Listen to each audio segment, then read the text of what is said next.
It's been moved and seconded that the board goes back into regular session. All in favor, let it be known by raising your right hand. Opposed are the same. We're back into regular session. There were no actions taken during executive sessions and no decisions were made. Did we have any further business as far as executive session? Mr. Chair, I'd like to make a motion that we approve 16 elections and the 6 resignations that were presented to us by Dr. Marlboro.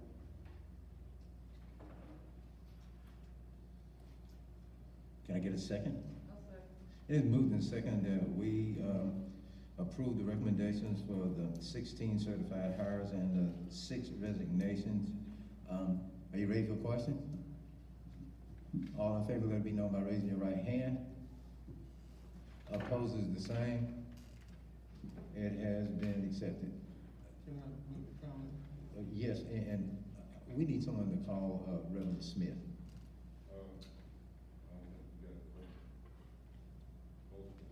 I'm sorry. Ms. Nam, did you approve or? I disapprove. I apologize. We have 1, 2, 3, 4, 5, 6 approved and 1 that did not approve. I apologize. Yes, please call Mr. Smith.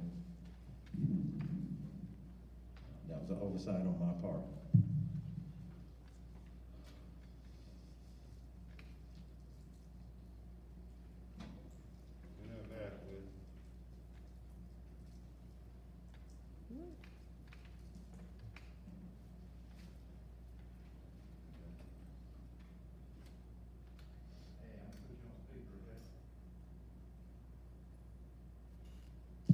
Can you hear us, Mr. Smith? I think he said yes. His speaker. Just lay it out of speaker. He should be able to hear it.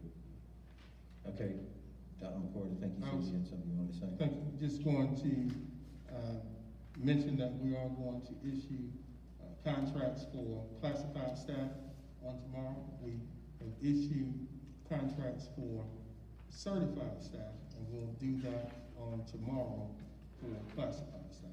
Okay. Everyone be looking forward to that. Approval of the minutes of April 6th, our regular scheduled meeting, and I'd like approval for the budget workshop on April 27th. Mr. Chair, I make a motion to approve the April 6th regular meeting and April 27th budget workshop. Second. It is moved and seconded that we approve the minutes of April 6th regular scheduled meeting and April 27th budget workshop. Are you ready for a question? Are you ready to vote? All in favor, let it be known by raising your right hand. Opposed are the same. It is unanimous. Thank you. Points of celebration. Dr. McCord? Good evening, everyone in attendance, and those of you that are viewing. I know we said that we would not have points of celebration, but there are just a couple of things that I wanted to bring to the attention of the board and the community that I think are worthy. One is that we recently received furniture donations from Lexington School District 1, somewhere in the neighborhood, and Ms. Anderson, if you would, if you look behind me, you'll see much needed furniture that our schools would have had in the capital improvement plan that will be presented later this year. Some schools have had furniture in play for over 30 years. Lexington School District 1, not only did they donate this furniture, but they also assisted in helping our staff get it here. I want to mention these particular staff members from our maintenance crew for doing the heavy lifting. And believe me, it was heavy lifting because I believe it was maybe 3 18-wheeler, I don't know what you call the cargo loads, furniture, but Travis Rory, Kajola Knox, Al Terry, Courtney Stubbs, Jesus Carrillo, Andre Quick, Michael Prince, James McCall, and Dante Kozer, as well as Herbert McNeil. These gentlemen went down and spent about 3 days in Lexington County. Now, make sure we get this part, they had to take the furniture out of the classroom, put it on the truck, and then bring that furniture back to Marlboro County, take it off the truck. We have it warehoused at BIS and McCall. Then we have to empty the classrooms from schools like BIS, McCall, Clio, and I'm sure I'm leaving one out. And then they'll reload the furniture and put it in rooms. And so I just want to say thank you and hats off to these young men for their tremendous dedication and hard work. And if no one has any objection, I'd like to do something special for those, and that's why I'm bringing it up. And I'll take any suggestions that you might have, because again, not only did they leave, they stayed, and they really did the heavy lifting, and continue to do so. What did you have in mind before any of us make any suggestions? Let's just hear what your thought was. I'm glad you asked. Thank you very much. Because we have to do it again this week. They're going down, and they haven't asked for anything. By the way, they're just thankful for the fact that we're getting something that our students can use. I was thinking for each trip, just $250. And what I mean by that is $250 for last week, $250 for this week. That's not a lot, but I can promise you, if you take a look at, you go by and look at the schools and see the work that these 7 or 8 young men did, you'll be impressed. Is there $250 for each employee or all together? No, each employee, yes, sir. So for those that attended last week, $250, and those that will attend this week, because they stayed overnight. Anybody got any objections? Can we afford it? Can we find it, give it to them? The answer to that question, I mean, that's not a lot of money, yes. I mean, worst case scenario, and of course, I see Wes looking at me, but, worst case scenario, if it costs us, $6,000 for $1 million in furniture, I think that's a pretty good trade-off. Any objections? Since you go forward with it. No objection? Any other suggestions? No, that's good. Okay. Thank you. I'm sure these individuals will be happy to hear. And by the way, it's open to anyone. So I probably should have started with that. We have definitely more staff on hand that could have gone. More hands, less work. But these were the only ones that not only agreed to going, but agreed to going back. Okay. And then finally, we have had a tremendous outpouring of support from the community for our bus drivers and our cafeteria staff. One organization, Sword of Truth, they came through and fed the entire bus staff and the cafeteria staff on last week, Monday, at no cost to the district, just as a way of saying thank you. Kingdom Life Ministries has also expressed a desire to do so, and so people are noticing and recognizing what these individuals have been doing. They're called essential workers, but I also would like to acknowledge them as being the heroes that they are for making sure that our kids are fed each and every day. And by the way, that's been a task, trying to get everyone on board to come in and serve. I think some of you have been present to help out and assist. We thank you. Your spouses have been present. We thank all of you for the work that you've done to get us to this point. I just want to comment on Sword of Truth, and I had an opportunity to talk with Bishop Brown and tell him how much we appreciate what he's done. And according to him, he says it's just the beginning of what they intend to do to help out in the community, especially in the district. They'll be doing other things to help out as often as they can. And they should be commended along, again, with others who are doing so much in our community. Now's the time for us to come together, to do things. You hear this thing all the time about Marlboro strong, U.S. strong, all these strong. But when the rubber meets the road, it's not about how strong you are, it's how willing you are to help. That makes a difference. It's how willing you are. And so we thank those who are willing to make a difference in our community. And we thank all of you guys for what you do. Moving forward, public comment. There are no public comments? Thank you. Board items for discussion. Building updates. Building updates, and again, Ms. Anderson, if you'll turn the lights off. Many of you are familiar with this document. It is also included on our website. For those of you that are not familiar with it, if you click on board referendum items, you'll see the items that we stated out that we would look to complete.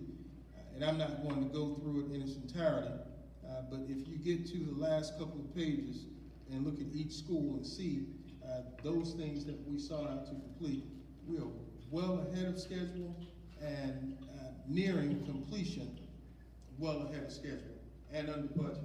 And so, who has clicked? So what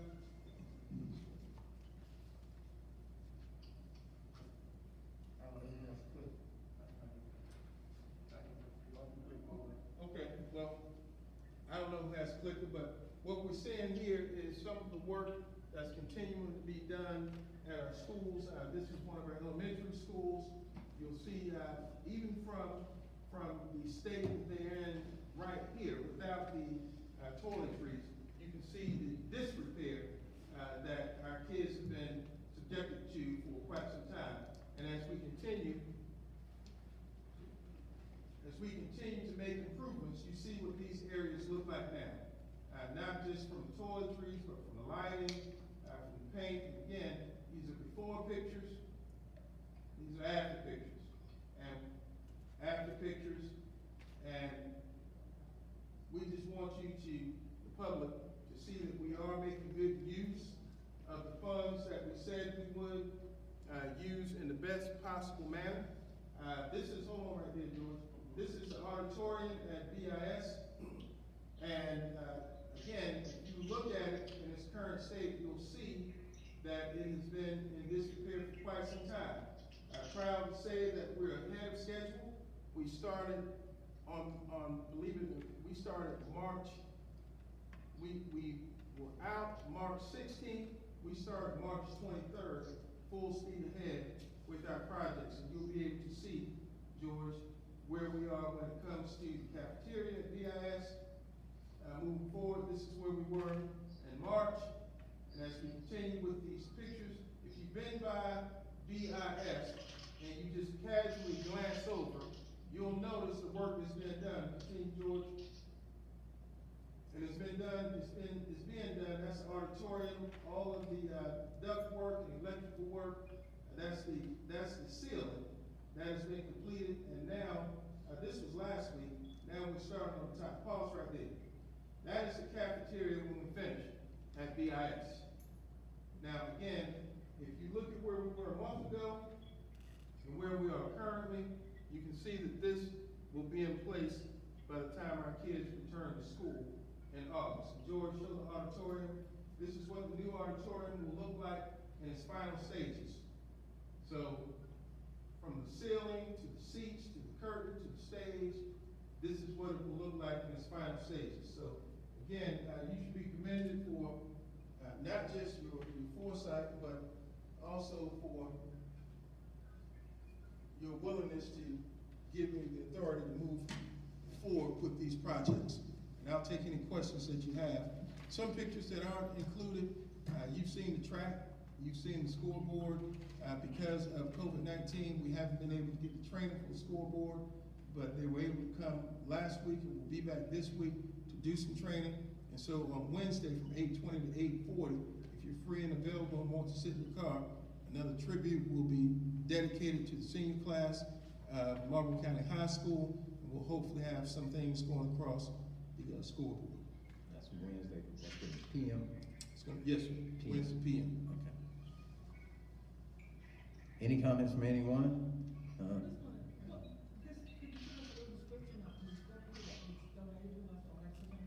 I sure will. I apologize. Desks, chairs, tables, tables that will be used for. No, I'm sorry. Put it on mute. Oh, Just put it on. ask him to put it on mute. Somebody put something on mute. Tables and chairs that will help us with collaborative style teaching. desks that are more ergonomic for teachers and staff. We have podiums, we have chalkboards, or not chalkboards, that's old terminology, but electronic boards and the like.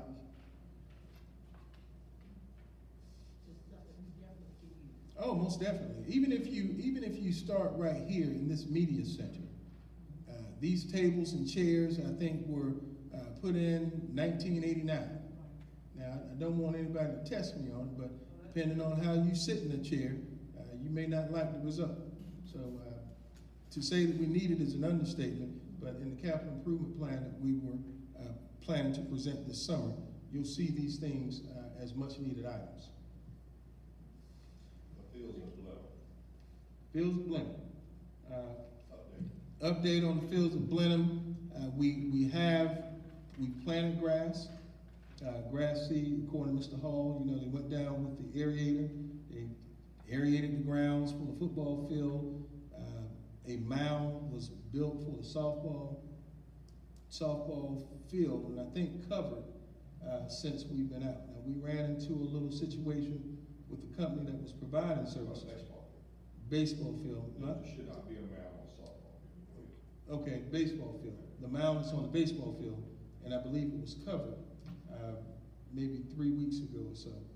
They did put down the new clay, but because there's been no activity, I can't tell you that there's been any action. I haven't seen any action at all, and I mean, I was just curious. I know we've got a lot going on, but you got two people out there working 6 feet, 20 feet apart. Now, they keep the grass cut. They keep the grass cut, same with the football field. But I'd like to get the infield finished. I mean, now's a good time to finish that infield. They haven't completed. Well, Have the bases installed, things like that, but. we did put a RFP out, I believe, maybe a week ago for the fields. Now, I might be wrong on that, it may have been at the end of last week, but we discontinued services with the former provider, and so we're looking for someone to bring new services. We had a company come up from Columbia to do the work that's been done, and we paid that, and so now we're looking for someone to be on a permanent basis. So Just don't forget them, okay? we haven't. It's just like the sign that was moved from the high school that went down to Blenheim. The reason we haven't been able to erect that sign is because of COVID-19. The company can't get up here and send people to erect it, but as soon as it's lifted, then they'll come down and put that up as well. So we haven't forgotten. Do you think it's a possibility that there will be any football played on the fields this fall, on the football field? All I see that over there depends. is the goalpost, Right, that depends on the current situation as it relates to athletics and COVID-19. I can't even answer that for regular high school. But if we did have that athletic Oh, program. definitely. The field will be Play in ready. high school, they cannot play it here in Blenheim, that's all I'm trying to. Oh, no, Just trying to, keep you moving forward, that's all I'm doing. I got you, and if we can play and participate, they'll be able to play and participate. I mean, we're hoping that we're gonna have school on schedule in August, and we're gonna move forward. Prayerfully. Okay, thank you. Anyone else? I heard you say we're ahead of schedule, which obviously we are, but I also heard you say under budget. Well, when I say under budget, if you look on this last page here, even if we did at a minimum, the work, but yes, to answer the question, the minimum, we had on here with the projects completed, it's $15 million. We only received $10 million from the public. Okay. So if we're completing projects, we're utilizing funds in an expedient manner. I won't say we're cutting corners, we're making the most out of every dollar. And that's not to mention those things that have come along the way. For example, the the pull station at BIS. We have to do a complete overhaul of the fire panel system because that's been there since 1960, 1970. I mean, some things that should have been taken care of haven't been taken care of, and so we're having to get that done to continue to move forward. So we won't not complete because of funds. Okay. Thank you. So I don't know, $10 million bonus, and how much is it spent so far?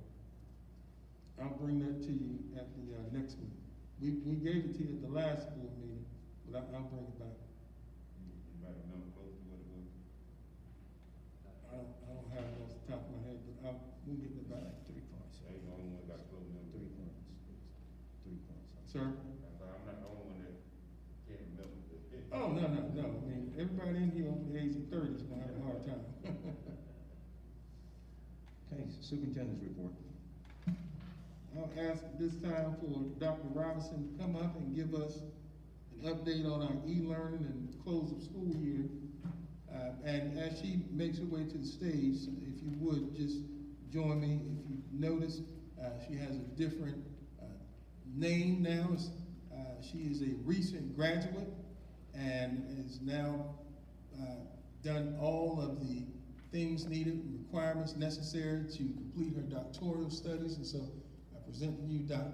Kekila Robinson. Thank you so much. I'm gonna have to pull my mask in, it's getting a little warm in here. Thank you. I appreciate everyone helping me through my doctoral studies. I was in my last year when I had an opportunity to come to Marlboro County, and I knew that was gonna be a challenge, but it was a challenge I was willing to accept. And I will say that this experience helped me in my doctoral process as I finished my dissertation because it was on professional development. So, thank you for all your patience and understanding. I would like to provide a update to our e-learning. And George is gonna pull up a slide, but I believe you have this in your packet, and it's Grace Over Grades. As you know, 6 weeks ago, we left school on a Friday and returned that Sunday to a meeting with Dr. McCord where we were prepared to ask our teachers to come in for what I honestly thought was gonna be 2 weeks. In less than 48 hours, our staff took what we do in bricks and mortar and went to an online platform.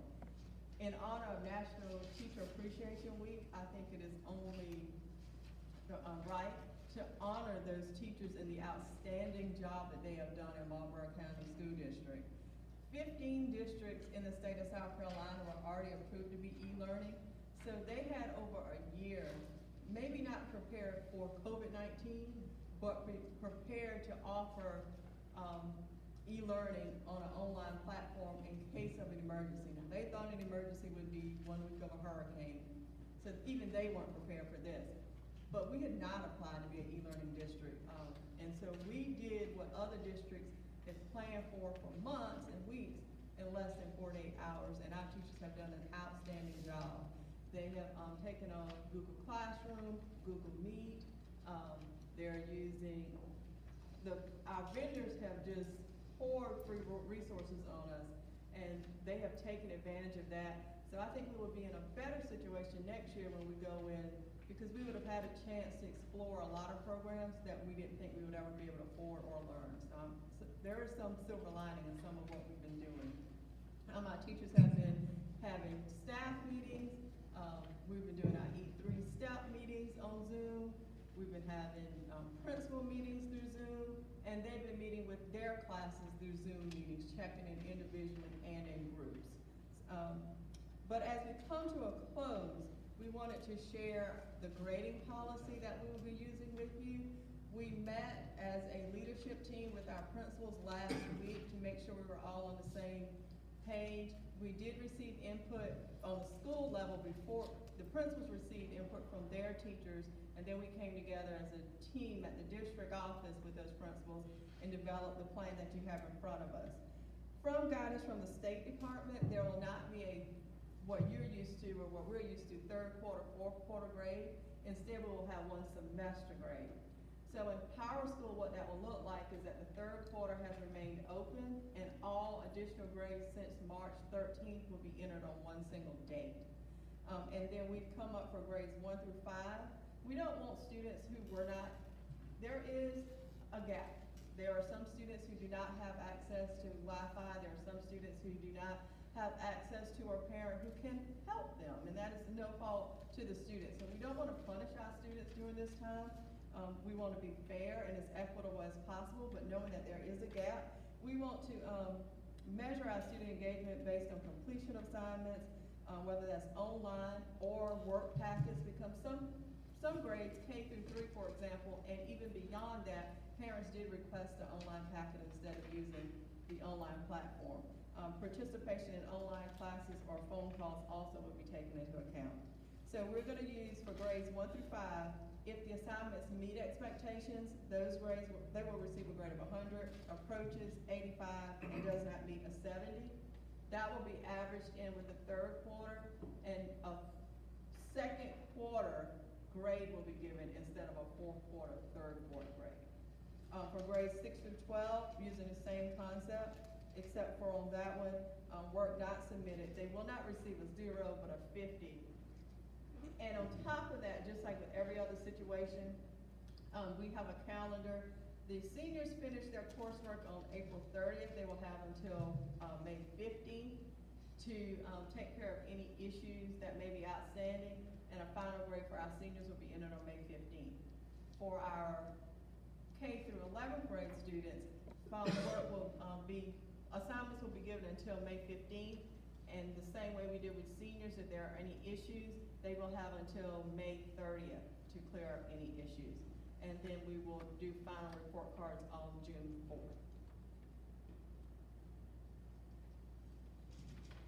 Any questions? So the only way that there will not pass would be work not submitted? Well, we're gonna do grace over grace. So we're not gonna say just because you didn't submit an assignment, you will not pass. Teachers will individually work with every student. And if there's an issue with retention, those conversations should have already started.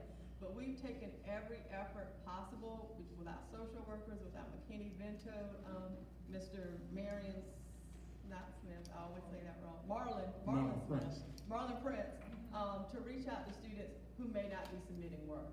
So we hope that won't be an issue, but we'll deal with each individual issue individually. And what's the time frame on work being submitted? Is it due each week or? Some teachers did every week, some teachers did projects, it varied from school to school. Most did 2 weeks.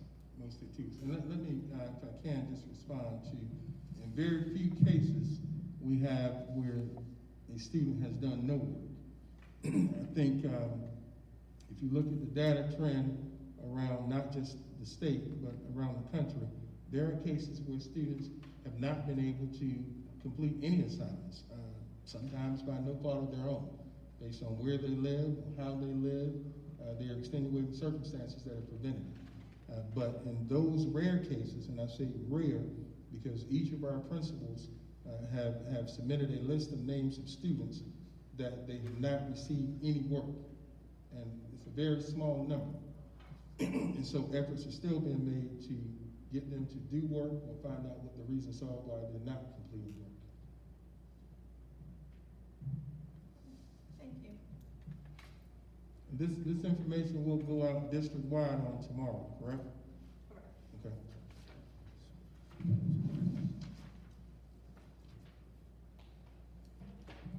Graduation update, and I'll share with you what we shared last week on our live cast, and we'll have another live on tomorrow. Happy to say that principals, not just at the high school, but at the elementary and middle schools, they're working on ways to make whatever closing ceremony is that they have had traditionally be special for this year. In some cases, it may include a combination of virtual closeouts. It may be a parade. It may be a yard full of signs.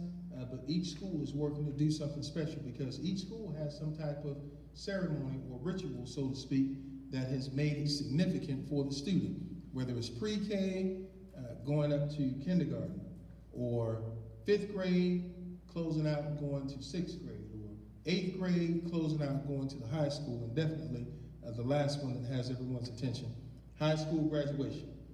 We put it to the senior class to vote on, and they were pretty adamant that they did not want to participate in a virtual graduation.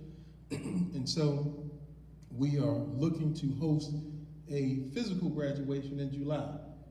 And the dates, I'll share those dates with you. The first date that will be looked upon as a day for the physical graduation is July 11th. In the event of inclement weather, the next weekend, the following weekend, which will be the 18th, will be the date that will be used. Now, what we're hoping to accomplish by using a July date is we will have had a chance to see how other districts have fared with their graduation ceremonies. Some are choosing to do virtual, some are choosing to do physical, but we will be on the side watching and finding ways to perfect it. We sent notification out that it would include tickets for 2, which is a very small number, with the hopes that the graduates would encourage those that live in the household with them to be present and others to watch it by live stream. Now, this may or may not be possible. Of course, this creates a lot of angst for family members, and so that's why I believe it's going to be best and better for us to watch it from the sideline. I'm on a call tomorrow to be in the presence virtually with doctors from the Midlands to talk about what some precautions might be and how we can better protect ourselves if we choose to have a physical graduation, which the choice has been made, and it is in July. Again, the first date being July 11th, and the time is 8 a.m. 8 a.m., which means everyone will have to be there early enough for us to begin. Everyone will be required to wear a face mask. No one said 8 a.m., so I'll go back. I was hoping someone would say, why 8 a.m.? Because July is going to be hot. It's going to be outside. It's going to be better for us to be in and out as quickly as possible. So 8 a.m.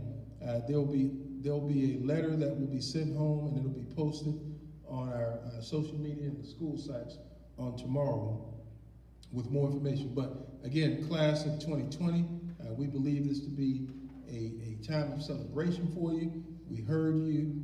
We want you to enjoy and celebrate and bask in your glory, but it's going to be in an expedient manner. We look to have the graduation begin and end within an hour. So there'll be some things that won't traditionally be held during the ceremony that will take place. However, each Wednesday from 8:20 to 8:40 here at the high school, students that are graduating as seniors, they're being honored by the high school with the lighting of the fields. We hopefully will have the scoreboard up, and it'll be your first chance to see the scoreboard lit up with lights, with the video screen going by, showing and showcasing you. There's some other things that are being planned by the high school, and I won't spoil the surprise with that, but we want this to be as special as we can for the seniors, considering the circumstances. That being said, we do not want to miss out celebrating, if we can, with those 8th graders promoting to 9th grade, 5th graders promoting to 6th grade, i.e. middle school, and pre-K promoting to kindergarten. So celebrations for everyone. Any comments? I won't say suggestions, any comments? I'll take suggestions. I have one. I'm listening. Even if we have graduation, there's gonna be a lot of folks who won't get an opportunity to come. And it was, someone just mentioned to me, and I thought it was a great idea, taking pictures of all our seniors and then see if we can get permission to put them around the courthouse square. We've already working on that. I said there were some things we weren't gonna mention. You didn't mention it, that's just one that was asked of me, and I just said I'd make sure I mentioned it. Yeah, we're working on some things now, That's in right. conjunction with the high school. All right. Then I just messed up. No, you didn't. That's just one thing. That not knowing. But we are planning to celebrate as much as we can. Castor oil.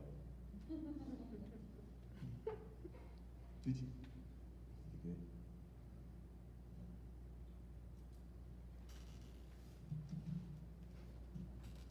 Gotta take this. Oh, Dr. Robinson and Barbara McCall. I'm sorry. We're gonna do an overview of our current vacancy list and where we stand. Now, the CARES Act, that's going to be moved to the budget report with Mr. West Paul. It's included in his presentation. I think some of you have seen it, and then you'll hear me mention a couple things as well. Chairman McNeil, board members, Dr. McCord, Speak. can you? Speak.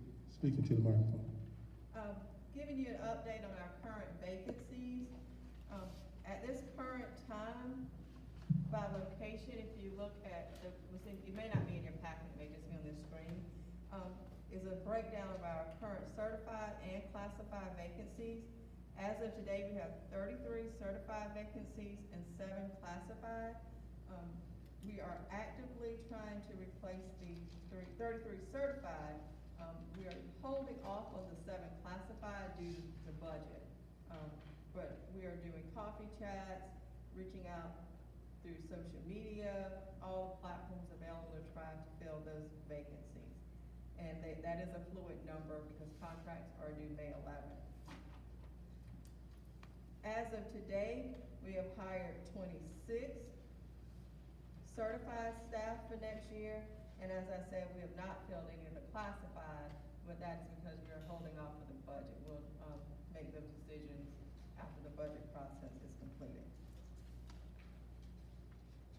Questions?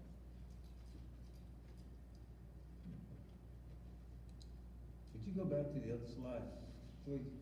Thank you.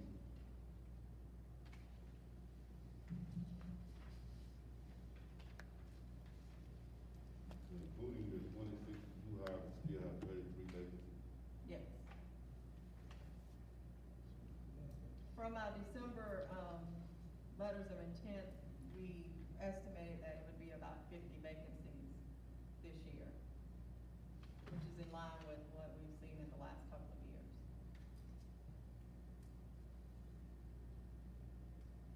All right, thank you. Thank you. Thank you.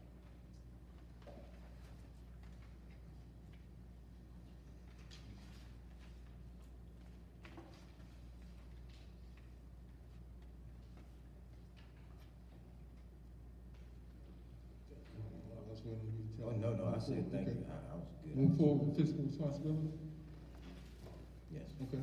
West Park, I'll ask you to come up at this time. And as West Park makes his way to the podium, I would like to acknowledge the fact that Wes is retiring.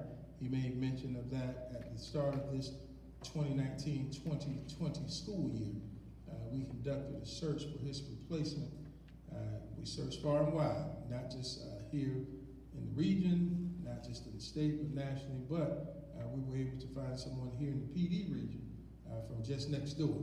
And so I'm excited to introduce to all of you and to our viewing public, Ms. Sharon Denise Hubbard, who comes with over 25 years' experience from Chesterfield County in the field of accounting. And we want to, and I want to say, welcome to Marlboro County, Ms. Hubbard. Thank you.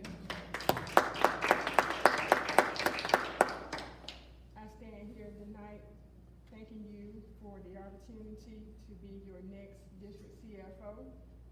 I want to thank the Board of Education and Superintendent McCord for the vote of trust they placed in me. I look forward to working with the Board of Education, our parents, our students, our faculty, and our staffs as we move forward to the next level. Again, thank you. Welcome. Welcome.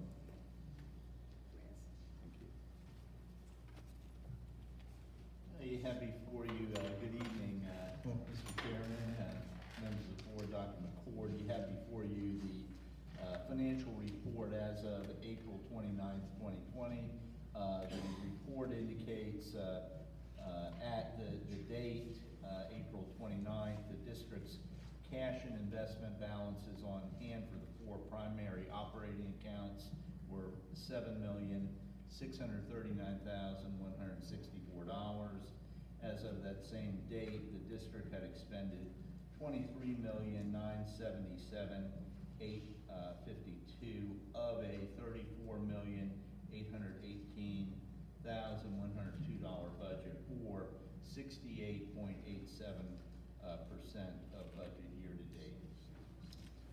Now, any questions regarding that? We can head right into the budget document. What I want to do is just kind of update you, since our last budget meeting, what we've done is we've retained our local projections. As I mentioned before, we do have a plant closure of Morocco that will impact our books in the fiscal year 21-22, so that fee and lieu should be intact for the current year. So we've retained our existing local revenue projections. We revised our state revenue projections based on a 10% reduction to EFA and a 5% reduction to the fringe and salary reimbursement revenues. We've also updated all of our staffing costs based on the existing salary schedules. And as I mentioned before, salary schedules will be frozen for the upcoming year unless there's some modification to that with the state budget, but we, seriously doubt if that will happen. We prepared a cost estimate for vacancies as of the April 28th date, and as you just heard from Dr. Robertson, the numbers in terms of vacancies for certified and classified at that date.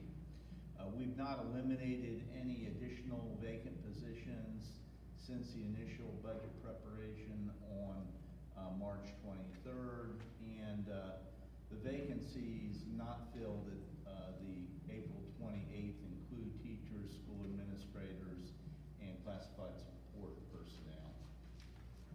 When we look at the cost to fill all the vacancies that we've got in the budget, it's about a little over $2.5 million, and obviously the bulk of that is the cost associated with filling those teacher slots. Next. We continue to hear caution regarding revenue forecasts. I mean, some of the biggest concerns that we're hearing have to do with the effect of business and how that is going to impact tax revenues. How much will tax revenues suffer as a result of those businesses that have been shut down, either temporarily or permanently? We've got concerns with industries. Will some of those industries in this environment, will they actually close up and leave, or will they be able to continue with their operations? And then, of course, the big question is how long will it take for tax revenues to return to the pre-virus levels? Those are obviously some significant concerns. We look at the discussion of the CARES Act. I know we talked about this briefly before. We mentioned the dollar amounts, $1,733,038. That's our portion of the award. There are 12 buckets that are allowable use for those funds. And one of the things we did find is, some of the initial discussion, we thought those use of those funds were more restrictive, but it appears as if some of those uses can be used as to really aid with our operations. But start out, there are activities authorized by ESSA of 1965. We've got funding to aid with the response to the coronavirus, resources to aid with the needs of schools. There are unique needs of low-income children. There are systems designed to improve preparedness, and then, of course, training and professional development. Next. Now, I do want to, if I can, talk about the CARES Act. And some of you, in earlier discussions, we talked about what the future may look like for Marlboro County, not just Marlboro County, but specifically right now Marlboro County, if and when students and staff return.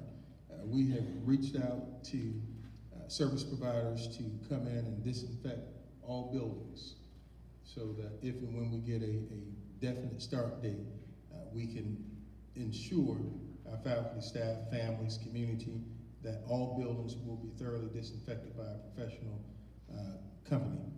We also, and that may be covered by the state, but if not, we have already put that in place. Some of the other things we've thought about with how we will use this CARES Act funding, the 1.7, is how will we replenish our current digital footprint. We have devices that have been out now for an extended period of time, in some cases for the first time. How will we receive those devices when they return to us at the end of the month? We do not know. So some of that money is going to be used to help us increase our ability to provide e-learning and digital learning for students here in the county, as well as in some cases what we can do to assist teachers. We talk about students not having adequate access to technology. We also have staff that doesn't have it, which impedes their ability to perform at optimal levels when it comes to e-learning. And so we'll be looking to have conversations with cable providers and companies. I think George has reached out to find a warming map that shows where our hotspots are here in the county.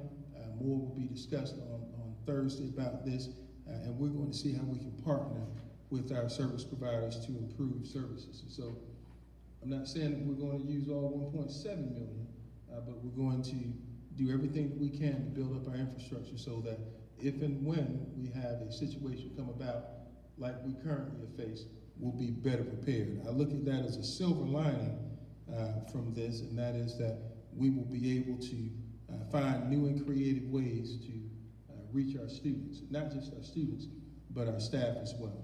So, Great. As you can see, there, and Dr. McCord's mentioned, obviously supplies to sanitize and clean facilities. They're planning for and coordinating long-term closures, technology as allowable use, providing mental health services and support, planning and implementing activities for summer learning and after-school programs, and the last is kind of a catch-all, other activities to maintain continuity of the education agency. now I just want to touch bases on that last bullet, and Wes, if you would, just if I don't state it correctly, do that. There may be opportunities where we can utilize these funds to help assist us with operating expenses. And so if we can find ways to creatively use these funds without supplanting, then we definitely will do that, because every penny, as you'll see in a moment, will help us when it comes to our operating expenses. Very good. Did I say that correctly? You did. Okay. One quick question. Yes. When you say planning and implementing activities for summer learning, are we anticipating that we will have summer programs? And that's a great question, and the answer to that is yes. We are in the process of planning to have summer school, albeit it may be virtual summer school, whether it be for third grade remediation, but the State Department is looking to help pick up that tab. But in the event that they had not or do not, we have to do something to help capture or recapture students that are most in need. So for example, we know and we've identified students that were struggling before March 16th, and they've been out. Without that face-to-face interaction, many times that impedes a student. And so if we can do something starting possibly in July that will allow us a chance to assess students, whether it be through some type of testing, virtual e-learning, we have to find out what we can do to get them back on board, because essentially what's going to happen is Gregory, who was struggling as a fourth grader, in all likelihood is going to promote to fifth grade next year. So if we can, we'd like to do something. This isn't a summer slide. This is a pandemic that's caused us to have school closure from what we normally would. And so we have to find a way to address Gregory as best we can, as early as we can. And so yes, we are planning to have some type of summer program. Not quite sure what it's going to look like, but that is in the works. With the CARES Act, isn't it certain things that we are able to spend money on, just like what's listed up there in the chart? We wouldn't be able to use it anywhere else except for these places, or? 12 buckets, but that 12 buckets, yes. But that 12th bucket is pretty broad. And that's where we would try to be as creative as possible. Next. you know, because there's so much uncertainty regarding the upcoming fiscal year 2020, 2021 budget, we are recommending at the June 1st, 2020 meeting, the adoption of a continuing resolution. Effectively, a continuing resolution leaves the current budget for fiscal year 1920 in place for 2021 until a new budget can be adopted. We're gonna talk a little bit about what that looks like, because what we've done here is we've done the estimates based on those reductions in revenues that we're anticipating, and then what our expenditures look like. And you can see we're thinking our revenues are gonna come in about 32,830,000, and our expenditures are gonna come in about 34,102,000. So 32,830,000 on revenues, 34,102,000 on expenditures. That's gonna leave a shortfall of 1,272,000.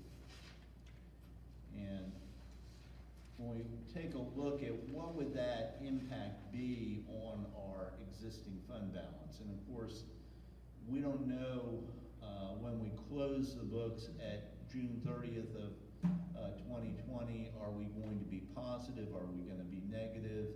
I think we're gonna be fairly close to what our existing fund balance is, but say for instance, that shortfall hits a year from now, we can see right at this point in time, we've got a current fund balance of $5,027,591. If we divide that by our annual expenditures, we're at 15.63%, which I think is in a pretty good spot. If it's reduced by 1,272,230 at June 30th of 2021, that percentage drops to about 12%. So right now, over 15% on fund balance. If we took a $1,272,000 hit to fund balance, it would drop our fund balance down to about 12%. And where do we wanna be at, what percentage? Well, we'd like to be where we are right now or better. Obviously, the advantage in having a higher fund balance, it gives us a lot more stability. It allows us to be in a scenario if we've got something that comes up to be able to address that without having any, any repercussions. It impacts our bond rating. It does. But there's a Operations, requirement, everything else. there's a requirement by the state that keeps us off of the emergency watch list that we have. It's gonna be right at 8%. I just round up to 8%. And so worst case scenario is we would be able to meet that requirement, but that's not something that we would be proud of, because again, that hurts us in the long run when it comes to other things that we would need. Sure. Wes, I have a question, you may be answering it shortly. You're saying we got a roughly $1.2 million shortfall Correct. based on the budget that we're in now, because my understanding of the resolution for the continuum has to do with this year's budget, which would be 1920 at 34 plus. And so if we continued that budget and it went through 2021, it would still be the 34 point whatever that is I'm looking at behind me. Am I right? To a certain extent, yes. So where We've does the shortfall come in? actually reduced expenditures. We're expecting our expenditures will be at least $700,000 less in the next budget year, because So we how have does had the, some. where's the shortfall coming in? The shortfall comes in as a result of reduction of state, revenues for. Even though the state is the one that's telling us that we recommending that we need to do. Continuing resolution. All right, that's my thing. Right. They're telling us to stay where we are, but there could be a possibility of a reduction. Absolutely. Okay. And I would be very surprised if we don't see a reduction in revenues based on, just what's transpired in the last month or so. So basically, the shortfall is a projection, it's not reality. It is a projection, and of course, We don't anticipate that we'll have a state, budget until probably September or October. We know that the legislature's going back, to meet, I believe it's next week, but Okay. however, it's, they're not going to be working to adopt a budget. The Board of Economic Advisors, I think, wants to get through, the June 30th and the September 30th quarter, very close to that, before they actually feel confident enough to, project what the revenue estimates are gonna be. You may not be the person to answer this question. Probably nobody in this county can answer that question, but with the money, the stimulus money, and I'm not talking about the personal stimulus money, I'm talking about the stimulus money that's coming into businesses and to states. I struggle with it being a shortfall when you're giving the money back to keep you from having a deficit if I own a company. Well, I think. And I know, like I said, you're not the person to answer that, but if I have a company and you're gonna give me $25 million, I didn't lose anything. So if I didn't lose anything, why are we, and you, again, it's not your answer, can answer this, how can we be where we gonna end up being when you're gonna give them the money back? Well, I think that, That's why I said, yeah, I'm just curious. next year, and not to get too far across, that's why I said next year, 2021 is not going to impact us like the following couple of years. That's where we have to be careful, because that question that you just asked, speaks entirely to the 21-22 school year. point. Okay, Mr. Burke, let me just kind of get this straight. The budget we're operating in now is 34,818,102. That's what we're doing now. Correct. So they're asking us to, for a continuing resolution for that same 34,818,102. Correct. Okay, now, I'm trying to get, I'm just, We may need to get a little further into the presentation so you can kind of see where the difference You is. see where, Yeah. Okay. Just take the next slide, just to give you an idea of how much a deficit would result in our fund balance being less than 1 month's expenditure.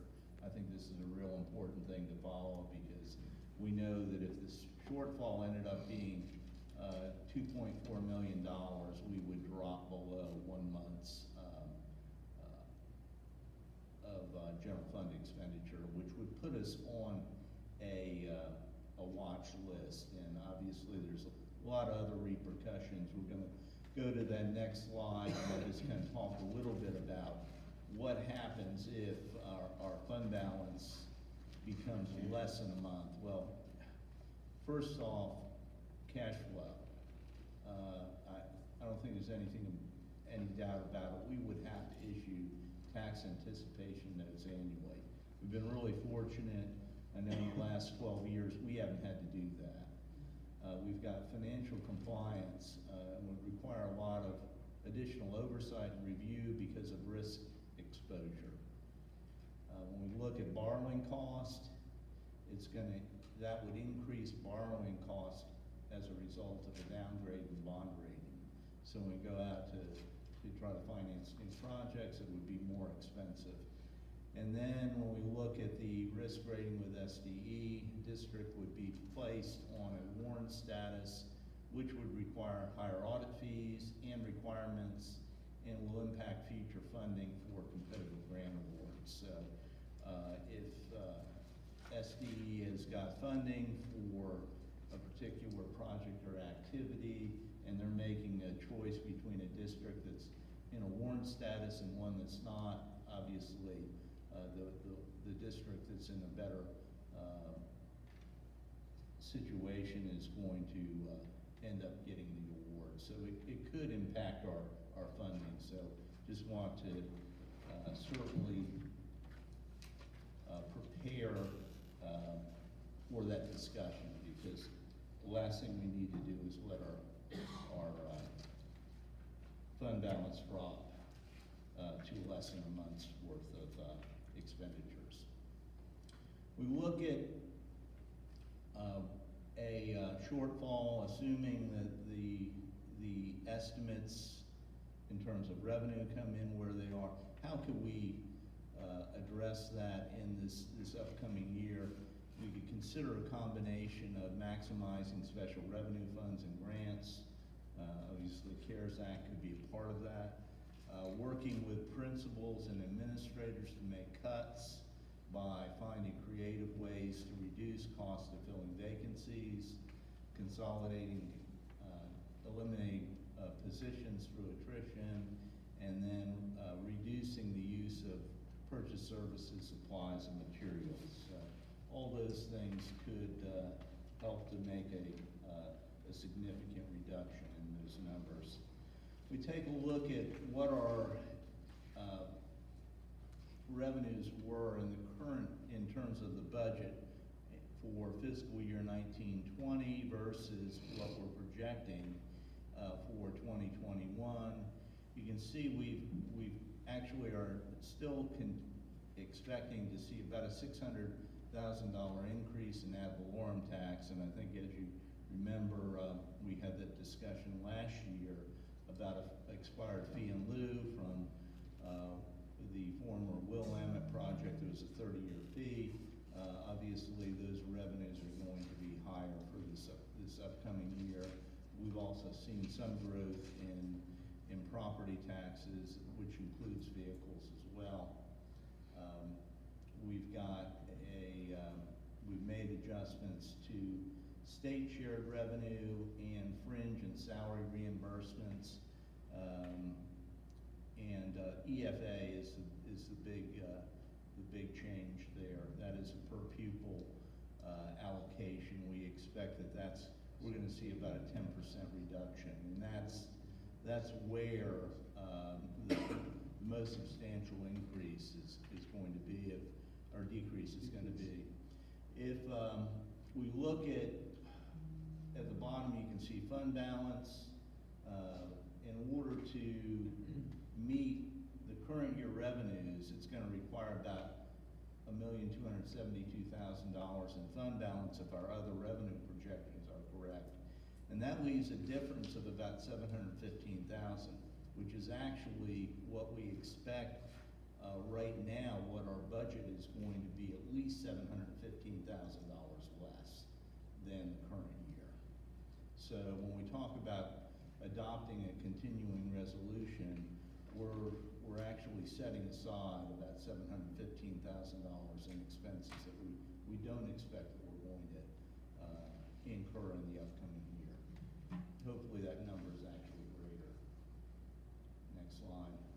We've gone through and we've done the revisions. We've actually updated all of our budget prep numbers based on vacancies that are in place, and then of course creating those vacancies, and then with some of those vacancies that have been filled, we've had people that have left, that some of them have been in the earlier stages of their career, and so when we ended up replacing those staff members, the actual cost of salary and benefits were greater as a result of some of the staff members that left, teaching staff. You can see the expenditures. Obviously, salaries are less, benefits are less, purchase services very close to the same, a little less in supplies and materials.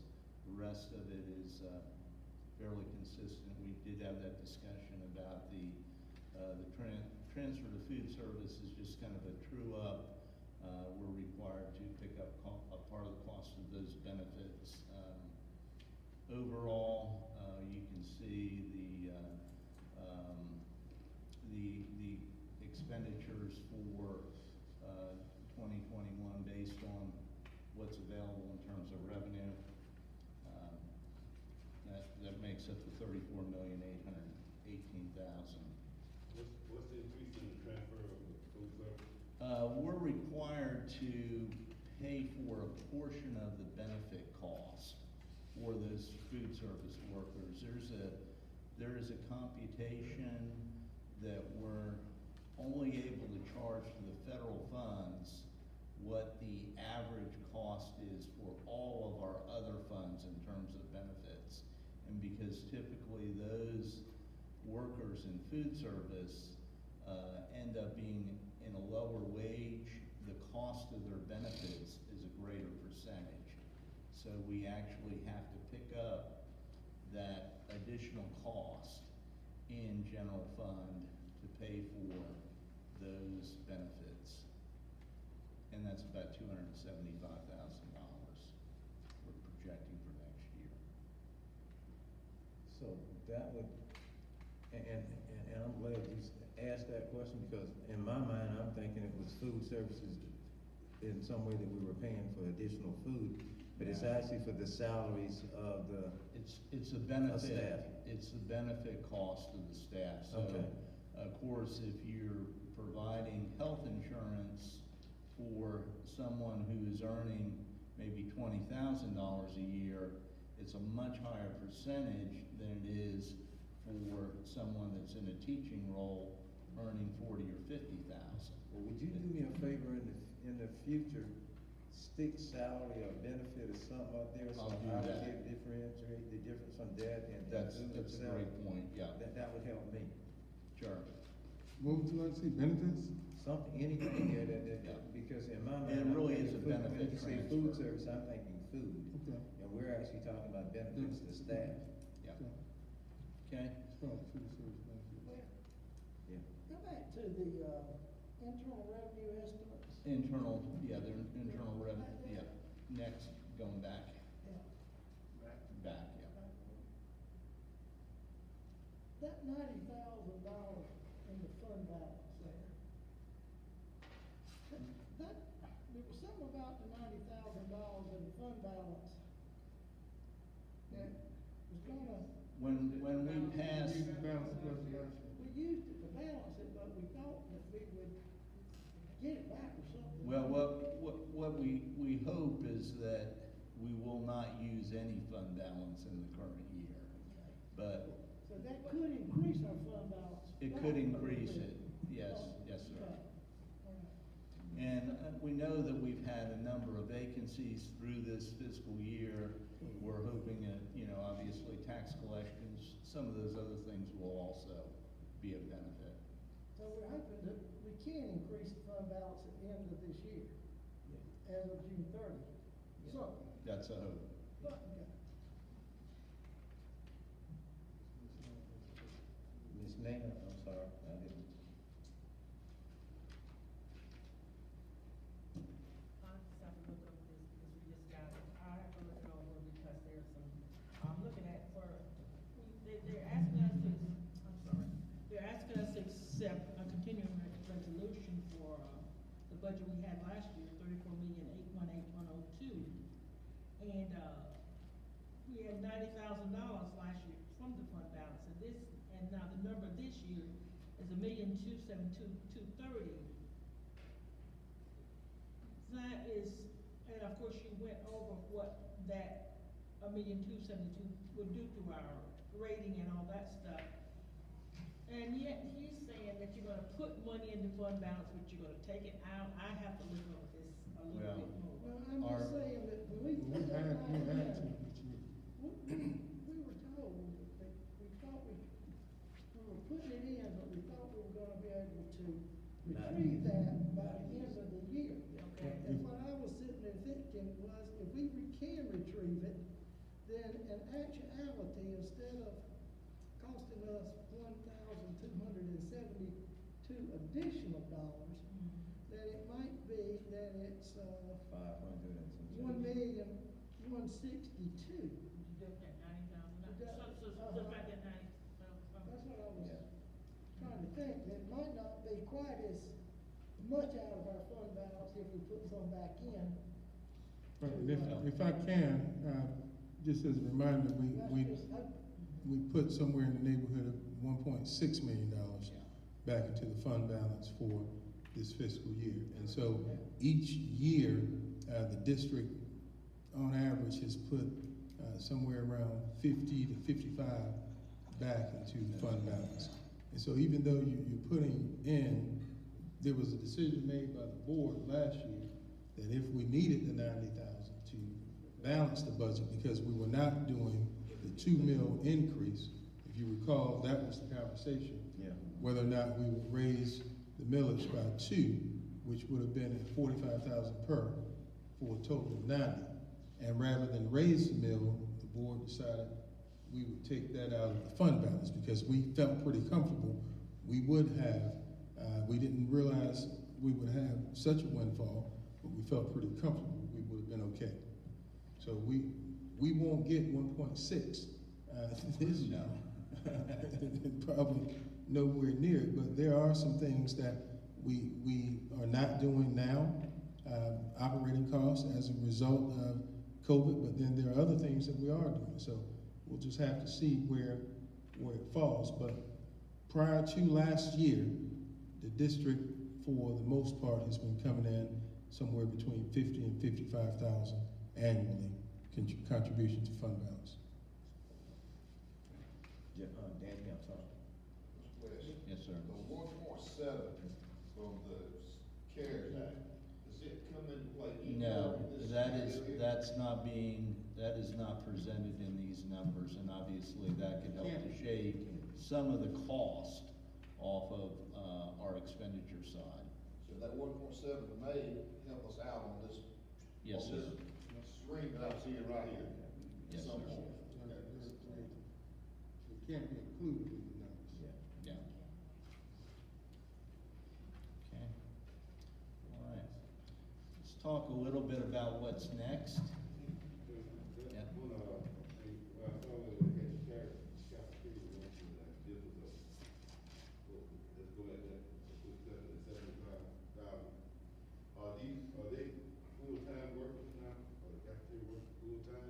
The cafeteria workers are, they work, 30 hours a week, which is, either 30 to 35, depending on, what their position is, so they do get full benefits.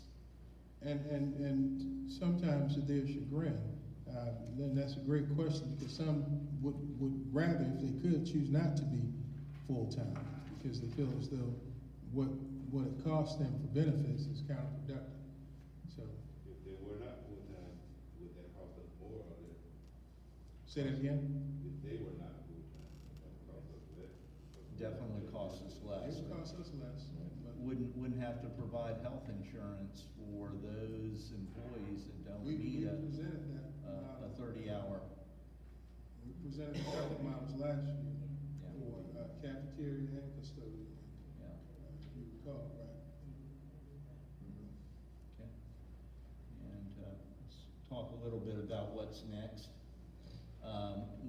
Looking forward, obviously, the next meeting is June the 1st, and I will be providing the board with a continuing resolution for the upcoming fiscal year 2021 budget. At a future date, there will be a board-approved advertisement for first reading and public hearing. Have to go through the same process we go through, even though it's going to be subsequent to June 30th, and another future date. And that, of course, this is gonna depend on when the legislature reconvenes and adopts a budget. We'll have a public hearing, we'll have a first reading, and then a second and final reading. One thing I will mention, at the upcoming board meeting, I'm also going to be presenting a recommendation in terms of a letter to our county auditor, stating that this is the amount of revenue that we are expecting to meet, and that we believe the existing millage that's in place will provide for that, because we are going to need to send that communication to the auditor before our budget very possibly is adopted, because if the state doesn't adopt their budget until September, October, those tax notices have to go out, and the auditor is gonna need that letter to be able to send that communication to Smith Data to be able to, or QS1, whatever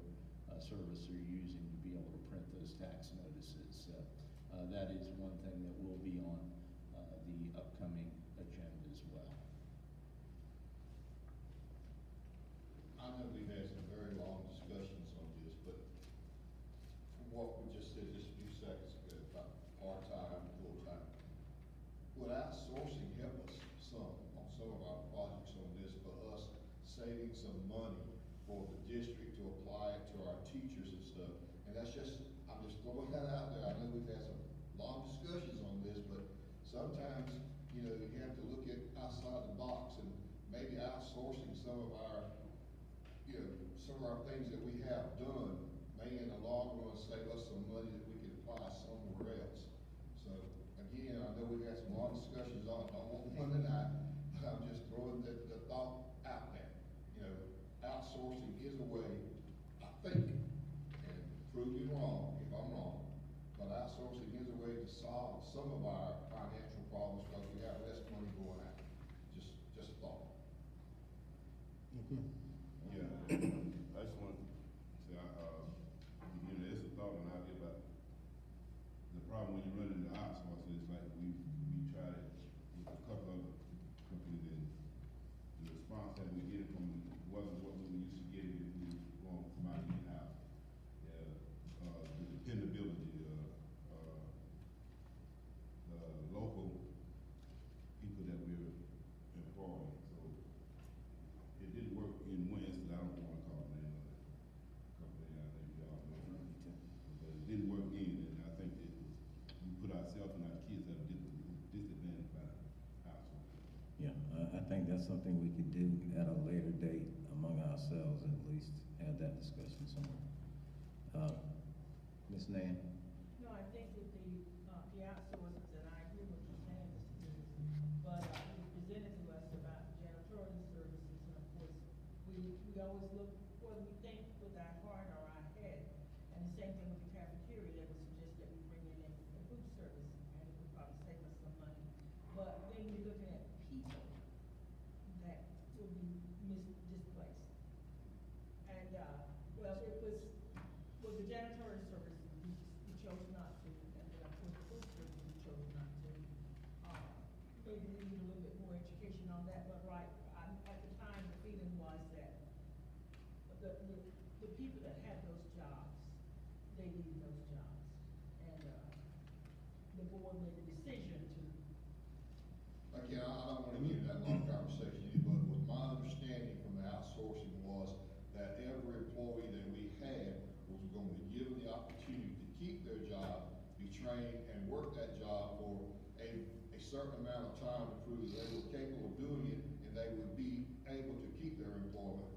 But again, I didn't mean to bring on a long discussion tonight. I got somewhere else I need to be too, but. And I'll say this quickly, that is correct. No employee will be in danger of losing their job.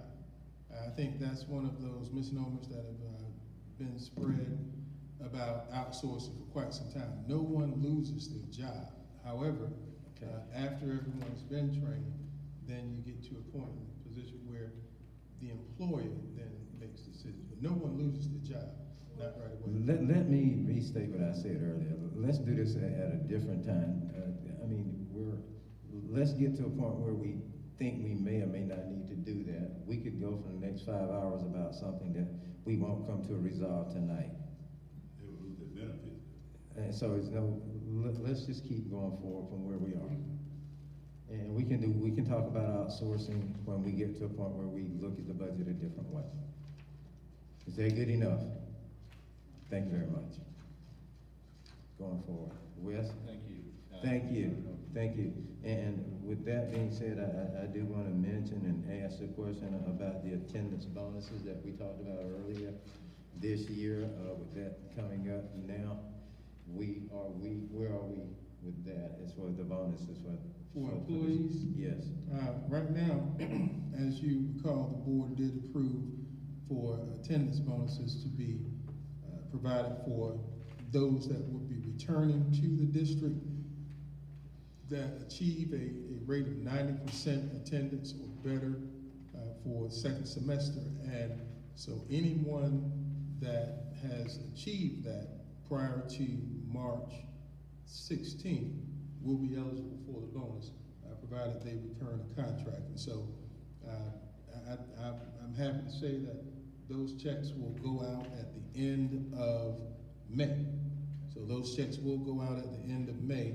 And then we also approved $250 for those that are retiring from the district and not returning. And so those two will go out at the end of May. So that's actually a perfect segue to tonight. We would like to begin by saying thank you to all teachers and staff. Today, May 4th, 2020, is the beginning of National Teacher Appreciation Week. So thank you, teacher.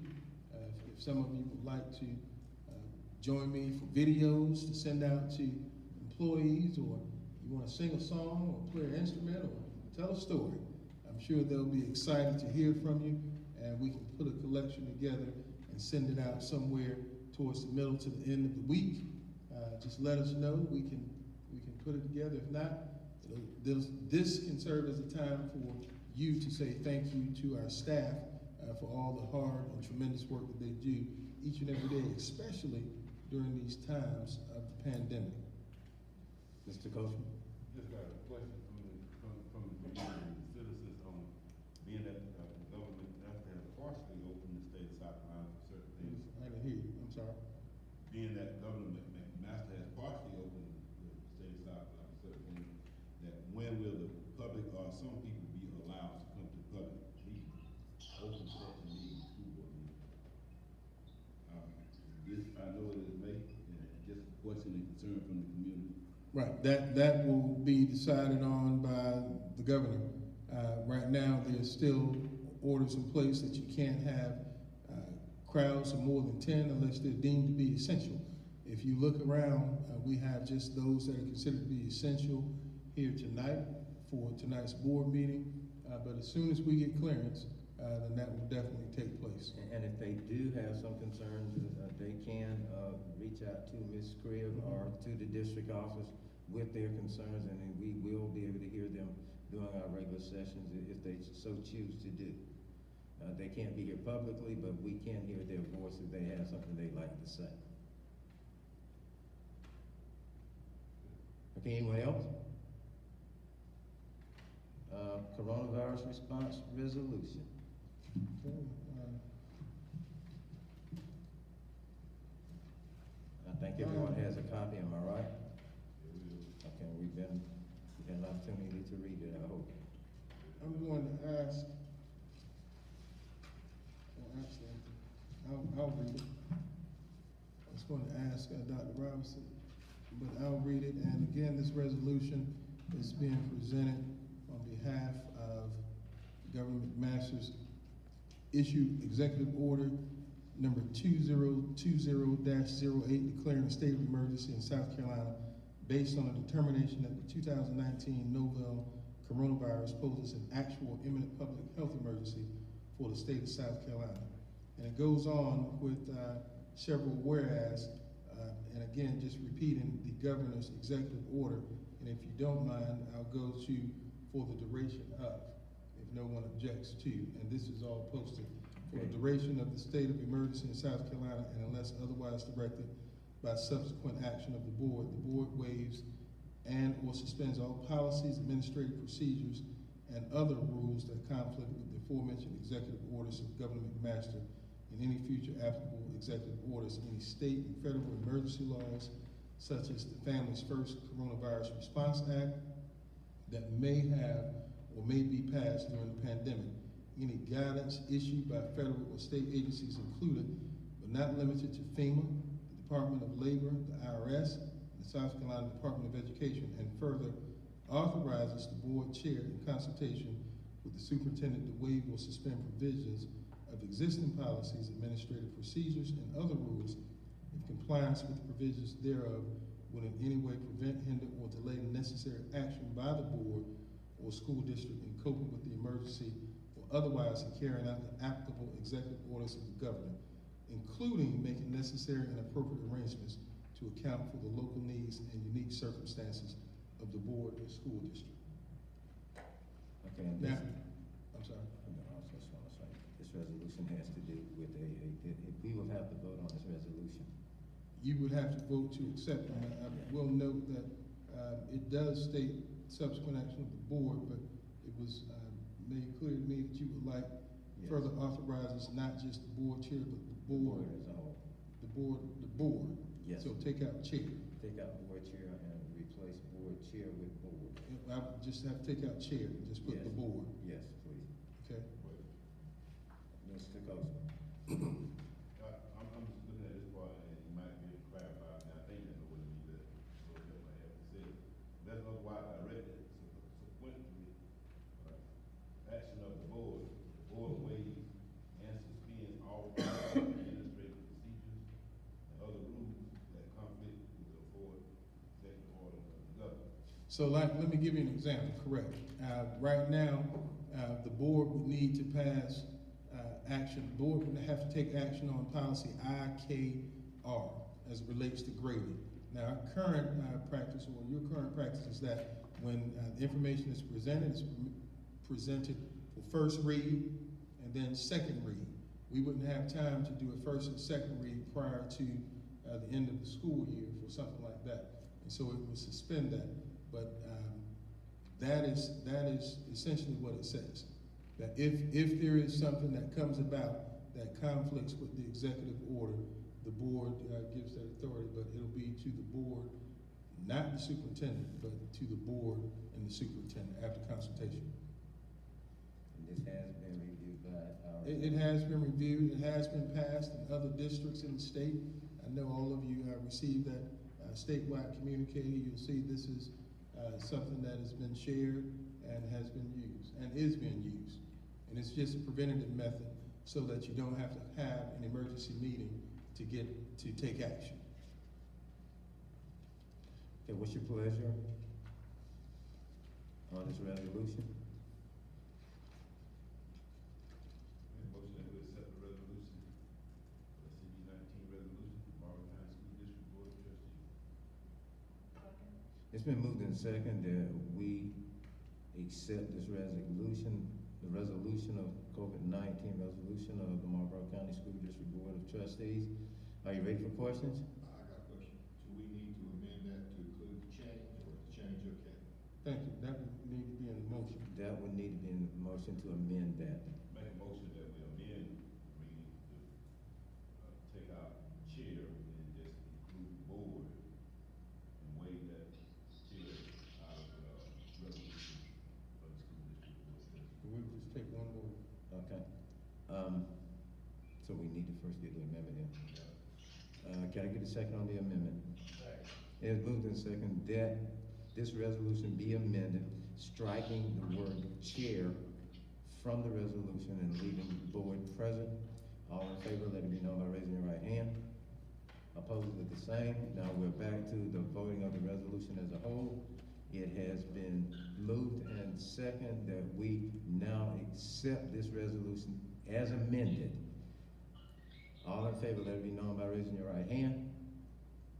Opposed of the same, it is unanimous, we have accepted this resolution.